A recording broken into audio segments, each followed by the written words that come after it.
Hi guys, welcome back to my channel. This is Rebecca. Sorry for the crazy hair. It's my day off today, so I like to just stay home and relax. So this video is a little bit different. This is a book related video. It's not a beauty video. And I was watching Jessica Green this morning and she uploaded a video called Finish by November 5th. And it's a collaboration video with I think another 5 beauty YouTubers. Including Amber F, who I also follow. I don't follow the other girls, but it was nice I kind of like looked through their channels thanks to this challenge. So this is the Finish 5, I don't know if I said it already, Finish 5 by November 5th challenge, and this is a reading challenge in which you read 5 books by November 5th. I think they said it was Bonfire night. It's a holiday, I think, in the UK. I don't know the significance of that date, but the creator of this challenge is from the UK, so that's why she chose November 5th.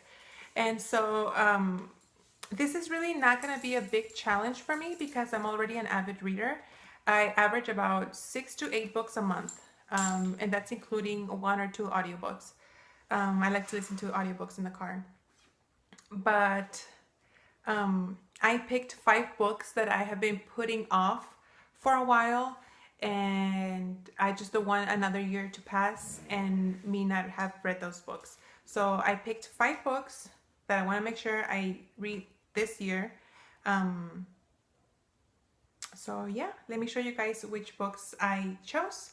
The first one, this challenge is supposed to start from July 1st through November 5th. But this book the first book I'm going to show you, I already started reading.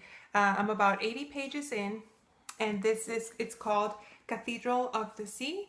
Ooh, there you go. Cathedral of the Sea by Ildefonso Falcones. This is a book that's originally written in Spanish. He is a Spanish author, and it was, of course, translated into English. And this book is massive. Let me show you this. This is a regular sized book, and as you can see, it's taller and a little bit wider. Okay, so it's taller and wider, and this is over 600, a little bit over 600 pages. So it's a historical fiction set in the 1400s in Barcelona. I will read you the blurb. It says, an unforgettable fresco of a golden age in 14th century Barcelona, Cathedral of the Sea is a thrilling historical novel of friendship and revenge, plague and hope, love and war. After his father flees a brutal feudal system abandoning their land, Arnau Estanyol arrives in Barcelona to find a city dominated by the construction of its great pride, the Cathedral of the Santa Maria de la Mar, and by its shame, the deadly Inquisition. As a young man, Arnau joins the powerful guild of stoneworkers and helps to build the church with his own hands, while his best friend and adopted brother Jonet studies to become a priest. With time, Arnau prospers, makes friends among the Jewish population of Barcelona, and falls secretly in love with a forbidden woman. When he is betrayed and hauled before the Inquisitor, he finds himself face to face with his own brother. Will he lose his life just as his beloved Cathedral of the Sea is finally completed, or will his brother save him? So, like I said, I already started this. I started it on Sunday.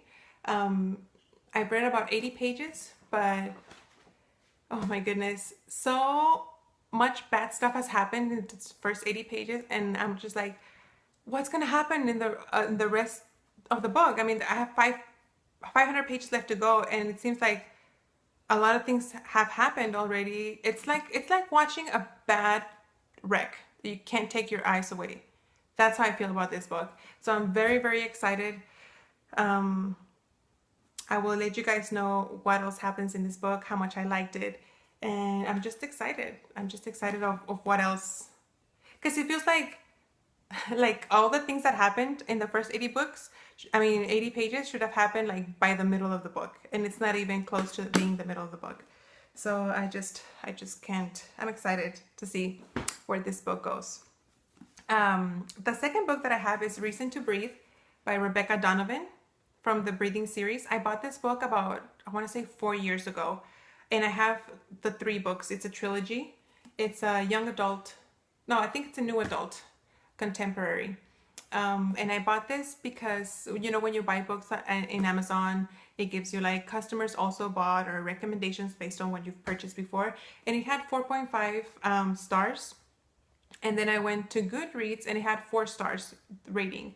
So I was like, okay, well, obviously people like it. So let me just get it because I have a book buying problem as well. Let me read you the back. It says, in the affluent town of Westland, Connecticut, where most people worry about what to be seen in and who to be seen with, Emma Thomas would rather not be seen at all. She is more concerned with feigning perfection, pulling down her sleeves to conceal the bruises, not wanting anyone to know how far from perfect her life truly is. Without expecting it, she finds love. It challenges to recognize her own worth at the risk of revealing a terrible secret she's desperate to hide. So I have a feeling this book is going to be very, very sad. It's going to make me cry. And who knows, maybe after reading this, I'll just continue on with the series. We'll see. Like I said, I have all 3 books. So if I like it, I'll just continue on with all of them. The next 2 books, I've already read the first one in the series. They're also series. The first one, very well known, The Da Vinci Code by Dan Brown. The first one is Angels and Demons, which I read about, I want to say 2-3 months ago. And then I watched the movie and I absolutely loved both of them. Angels and Demons takes place in Rome. I love Rome. I've been there before. So when I was reading it, I felt like I was back in there because the places that they mentioned in the book and in the movie, well, obviously, I've been there. So I felt like I was actually with the characters and experiencing things like they were. This book takes place in Paris, I believe. And I've been to Paris too, so I'm excited to revisit it through the books and actually know what they're talking about. This is the second one in the Robert Langdon series. I don't know if I had mentioned. Let me read you guys the blurb real quick. While in Paris on business, Harvard symbologist Robert Langdon receives an urgent late-night phone call. The elderly curator of the Louvre has been murdered inside the museum, a baffling cipher found near the body. As Langdon and a gifted French cryptologist, Sophie Novo, sort through the bizarre riddles, they are stunned to discover a trail of clues hidden by the works of Da Vinci, clues visible for all to see, yet ingeniously disguised by the painter. The stakes are raised when Langdon uncovers a startling link. The late curator was involved in the Priory of Sion, an actual secret society whose members include Sir Isaac Newton, Botticelli, Victor Hugo, and Da Vinci, among others. Langdon suspects they are on the hunt for a breathtaking historical secret, one that has proven through the centuries to be enlightening as it's dangerous. In a frantic race through Paris and beyond, Langdon and Novo find themselves matching wits with faithless power broker who appears to anticipate their every move. Unless they can decipher the labyrinthine puzzle, the Priory's secret and an explosive ancient truth will be lost forever. So I love Robert Langdon books. A lot of people don't like his writing, but I enjoyed the first one, so I'm hoping to enjoy this one too. And there's the movie of the 4th book, Inferno, is coming out in October. So I want to make sure I read this so I can watch the movie, and then I can read The Lost Symbol. I think that takes place in America. There's no movie for that one. And then that way I can read Inferno so I can watch the movie and be all caught up with the series. And the 4th book is a book by Robert Galbraith, The Silkworm. I just bought this about a week ago. I read The Cuckoo's Calling is the first in the series. I don't know the name of the series. So far there's 3 books out. This is the second one. And I found it on clearance at Barnes & Noble. It's a hardback, sorry. And this is a mystery novel. Let me read you the blurb. When novelist Owen Quinn goes missing, his wife calls private detective Cormoran Strike. At first, she just thinks he has gone off by himself for a few days, as he has done before, and she wants Strike to find him and bring him home. But as Strike investigates, it becomes clear that there is more to Quinn's disappearance than his wife realizes.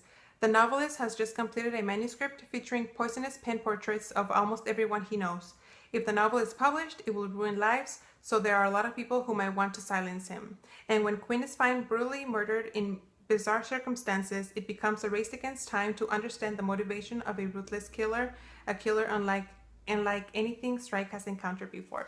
So this is a murder mystery. Always, those are always good. And the Cuckoo's Calling was a mystery one too. So really excited to dive into that story.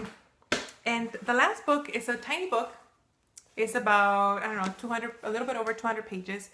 And this is a book that was in my reading challenge for 2015. Yes, guys, I do reading challenges as well. And I keep track of what books I read. Anyway, this book was supposed to be, take care of the category called Read a Book Set in Your Hometown. And unfortunately, I could not get through this. I don't know why. It's not a big book. I thought it would be very easy for me to get through, but I just couldn't do it. It's called From This Wicked Patch of Dust. I can't remember if I said it, by Sergio Troncoso. And it doesn't have a blurb in the back, so I can't read you guys what it's about. It just has blurbs from other authors. And it's about a Mexican, it takes place in El Paso, Texas. And it follows a Mexican-American family. And I think there are 3 kids. I think like one's in jail and the other one's like teenage pregnancy. And the other one is like real smart. And the parents are trying to make the youngest, the good son, make something of himself, go to college. And I think it's just the struggles that, you know, he goes through trying to find himself and then being influenced by all this negativity around him. I read like the first chapter and that's all I read. I just could not get into it. So hopefully I can get this, get through this book. I've had it for, it's going to be 2 years and I just don't want another year to pass by and me not read this. So yeah, those are the 5 books that I chose to read by November 5th. I'm sure I will read plenty more along with those, but those are the 5 that I want to make sure that I do get through. I'm going to link in the description box all the ladies. I'm sure you guys know them. They're bigger YouTube accounts. So if you guys like to read like we do, go ahead and join us. I think it's nice to, you know, for everybody to come together and do something more than just beauty videos, which there's nothing wrong. I mean, obviously I'm here trying to do that too, but like I said, reading is really, really fun for me and I love to read. So yeah, let me know if you guys are planning on doing this challenge along with us, and check out the other girls' videos if you guys haven't seen them yet. And yeah, all right guys, thank you so much for watching and have a good day. Bye bye.